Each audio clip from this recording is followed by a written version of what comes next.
તો સમાચાર સામે આવી રહ્યા છે। રાજ્યમાં કોરોનાના કેસ વધી રહ્યા છે અને નવા 183 કેસ કોરોનાના નોંધાયા છે। 24 કલાકમાં કોરોનાના નવા કેસ નોંધાયા। રાજ્યમાં કોરોનાના એક્ટિવ કેસ 822 પર પહોંચ્યો છે આંકડો।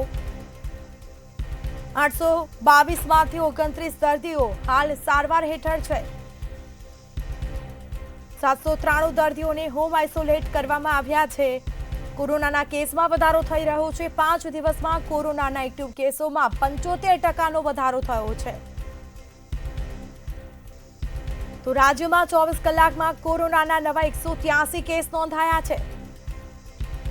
રાજ્યમાં કોરોનાના એક્ટિવ કેસ 822 પર આ આંકડો પહોંચ્યો છે અને આરોગ્ય વિભાગ છે તે સતર્ક જોવા મળ્યું છે। લોકોને માસ્ક પહેરવાની ખાસ અપીલ કરવામાં આવી રહી છે।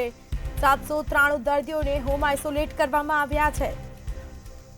તો કોરોનાના કેસ વધી રહ્યા છે। 24 કલાકમાં કોરોનાના કેસો વધી રહ્યા છે અને આરોગ્ય વિભાગ છે તે સતર્ક બન્યું છે। સતત કોરોનાના નવા કેસ નોંધાઈ રહ્યા છે। 183 નવા કેસ નોંધાયા કોરોનાના। રાજ્યમાં કોરોનાના એક્ટિવ કેસ 822 ઉપર આંકડો છે તે પહોંચ્યો છે। તો હોસ્પિટલમાં પણ તમામ સુવિધાઓ ઉપલબ્ધ કરવામાં આવી છે। વેન્ટિલેટરની વ્યવસ્થાઓ કરવામાં આવી છે। તો આરોગ્ય તંત્ર છે તે પણ એલર્ટ મોડમાં આવ્યું છે। આરોગ્ય વિભાગ સતર્ક થયું છે। લોકોને માસ્ક પહેરીને બહાર નીકળવાની અપીલ કરવામાં આવી છે।